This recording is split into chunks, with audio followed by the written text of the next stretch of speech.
आउज़ुबिल्लाहि मिनश्शैतानिर्रजीम बिस्मिल्लाहिर्रहमानिर्रहीम। Royal UTV की तरफ से अस्सलामु अलैकुम। रॉयल यूटीवी एक दफ़ा फिर आपकी खिदमत में हाज़िर है। आज की मुख्तसर सी वीडियो में एक नया एनालिसिस लिए आपकी खिदमत में हाज़िर हुए हैं। आज की वीडियो में हम बात करेंगे पाकिस्तान में मुमकिन सैलाबी सूरत हाल जो पैदा हो रही है उस पर बात करेंगे। एक तरह से हम ये ख़बर आपको दे रहे हैं कि पाकिस्तान में लग ये रहा है कि बड़े सैलाब की सूरत हाल पैदा होने जा रही है। आप लोगों से गुजारिश है कि हमारे चैनल को सब्सक्राइब करें, साथ ही साथ बेल आइकन को भी हिट करें ताकि आप लोगों को नोटिफिकेशंस मिल सकें हमारी अगली आने वाली वीडियोस के मुतालिक। पाकिस्तान में कराची में पहली मानसून की बारिश हुई है, ज़बरदस्त बारिश हुई है, जिसकी वजह से काफ़ी मसाइल भी पैदा हुए हैं। हम थोड़ी सी देर में आपको बताते हैं कि इस वीडियो को बनाने का ख़्याल हमारे दिल में क्यों आया है। दरहकीकत लग ये रहा है कि अब पिछले साल चूँकि बड़ी ज़बरदस्त स्नोफॉल हुई थी नवंबर और दिसंबर में, अब लग ये रहा है कि जो ग्लेशियर्स हैं वो आहिस्ता आहिस्ता पिघल रहे हैं। पाकिस्तान में जो सैलाब की सूरत हाल है वो बढ़ रही है और एक इम्कान पैदा हो गया है कि इस दफ़ा सैलाब की सूरत हाल काफ़ी पेचीदा होगी, काफ़ी मुश्किल होगी।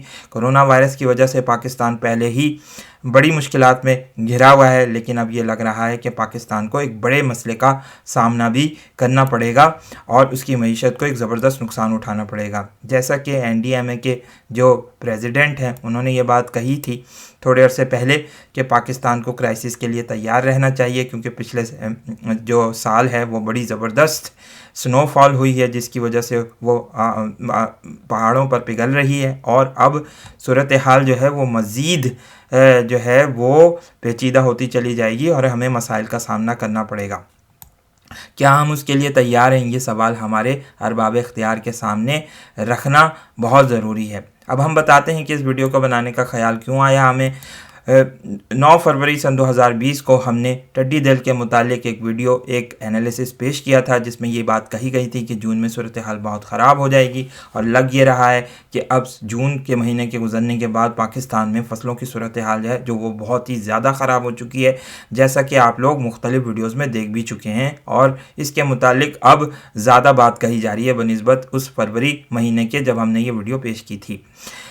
हमने इस वीडियो में एक बात ये भी कही थी, सूरह अराफ का आयत नंबर 133 का हवाला दिया था जिसमें यह बात कही गई थी कि फ़िरौन की कौम पर चूँकि उनके गुनाहों की वजह से ये अज़ाब भेजे गए थे, तो अब लग रहा है कि पाकिस्तान पर एक और मुश्किल, एक और बला नाजिल होने वाली है। वो बड़े सैलाब की सूरत में आएगी, क्योंकि हम ये बात जानते हैं कि हमारी एलीट क्लास ने, हमारी अशराफिया ने हर वो जुर्म किया है जिसका रसूल अल्लाह सल्लल्लाहु अलैहि वसल्लम और अल्लाह ताला ने कुरान मजीद में मना फरमाया था। लेकिन अब लग ये रहा है कि हमें चूँकि एहसासात की कोई परवाह नहीं रही थी, इसलिए ये अब जो मुश्किल सूरत हाल है वो हमारे सामने दरपेश होगी। जैसा कि हम सूरह अराफ की आयत नंबर 133 में भी पढ़ सकते हैं। हम यहाँ थोड़ा सा 132 से शुरू करेंगे ताकि आप लोगों को पता चल सके कि इसका पस मंज़र क्या है। थोड़ी सी हम तर्जुमे की तरफ आते हैं कि हमने फ़िरौन के कई लोगों को कई साल तक कहत और पैदावार की कमी में मुब्तला रखा कि शायद इनको होश आए, मगर इनका हाल ये था कि जब अच्छा ज़माना आता तो कहते कि हम इसी के मुस्तहक़ हैं, और जब बुरा ज़माना आता तो मूसा और उसके साथियों को अपने लिए फ़ाले बद ठहराते। हालांकि दरहकीकत इनकी फ़ाले बद तो अल्लाह के पास थी, मगर इनमें से अक्सर बेन थे। उन्होंने मूसा से कहा कि तू हमें मसहूर करने के लिए ख्वाह कोई निशानी ले आए, हम तो तेरी बात मानने वाले नहीं हैं। इसी तरीके से उन्होंने मुख्तलिफ़ जो है वो अल्लाह ताला की निशानियों को रद्द किया और कहा कि ये तो सरासर जादू है। इसके बाद जो है फिर उन पर एक बड़ी जो है वो तकरीबन इसमें 5 निशानियों का जिक्र किया गया है। बाइबल में 9 निशानियां हैं, 10 हैं, लेकिन बहरहाल हम इसको पढ़ते हैं। आखिरकार हमने इन पर तूफ़ान भेजा, टड्डी दल छोड़े, सुरसुरियाँ फैलाई, मेंढक निकाले और खून बरसाया। ये सब निशानियां अलग अलग करके दिखाई, मगर वो सरकशी किए चले गए और वो बड़े ही मुजरिम लोग थे। जब कभी इन पर बला नाजिल हो जाती तो कहते हैं मूसा तुझे अपने रब की तरफ से जो मनसब हासिल है इसकी बुनियाद पर हमारे हक़ में दुआ कर, और अगर अब तू हम पर से यह बला टलवा दे तो हम तेरी बात मान लेंगे और बनी इसराइल को तेरे साथ भेज देंगे।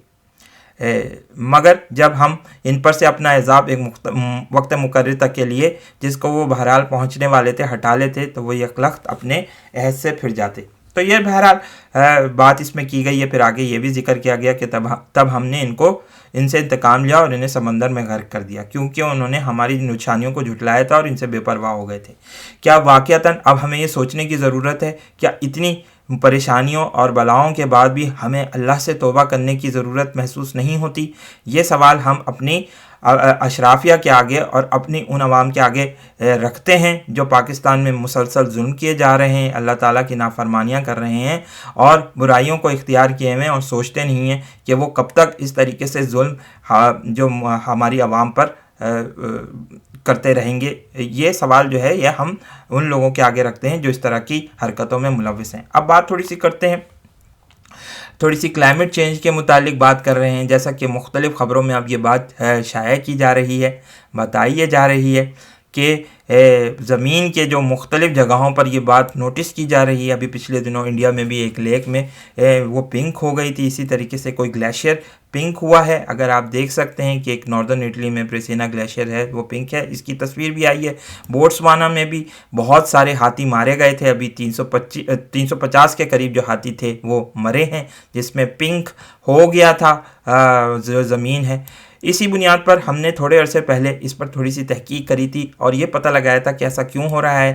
ہم اس نتیجے پر پہنچے اور ہم نے اس کو اپنی کرونا وائرس اور اسپینش فلو والی ویڈیو میں ذکر بھی کیا تھا، جس میں ابن سینا نے یہ بات کہی تھی کہ جب وبائیں نازل ہوتی ہیں، جب اس طرح کی کلائمیٹ چینجز شروع ہو جاتی ہیں تو زمین کے اندر کا پانی جو ہے وہ سالٹی ہو جاتا ہے، اس میں نمک کی تعداد بڑھ جاتی ہے، وہ زہریلا ہو جاتا ہے، جس کی بنیاد پر جو دیگر جو نباتات ہیں، حشرات ہیں اور جمادات ہیں وہ اس سے متاثر ہوتے ہیں، یعنی اینیملز جو پلانٹس ہیں اور دیگر جو لیکس وغیرہ ہیں اس سے متاثر ہوتی ہیں، اور یہ زبردست چینج آتا ہے جس کی وجہ سے وبائیں بھی پھیلنا شروع ہو جاتی ہیں۔ تو یہ پورا سائیکل ہوتا ہے جس کی بنا پر یہ دنیا اپنے خرابی کی طرف جاتی ہے۔ تو یہ جتنی بھی کلائمیٹ چینجز اور یہ جتنی بھی ہمیں نظر آ رہی ہیں، یہ بنیادی طور پر یہ انسان کی پیدا کرتے ہیں۔ انسان کو چاہیے کہ وہ اپنے رویے پر نظر ثانی کرے اور اپنے ماحول میں، اور جو میزان جس کا اللہ تعالیٰ نے قرآن مجید میں کہا ہے کہ اس میں فساد نہ پھیلاؤ، سورہ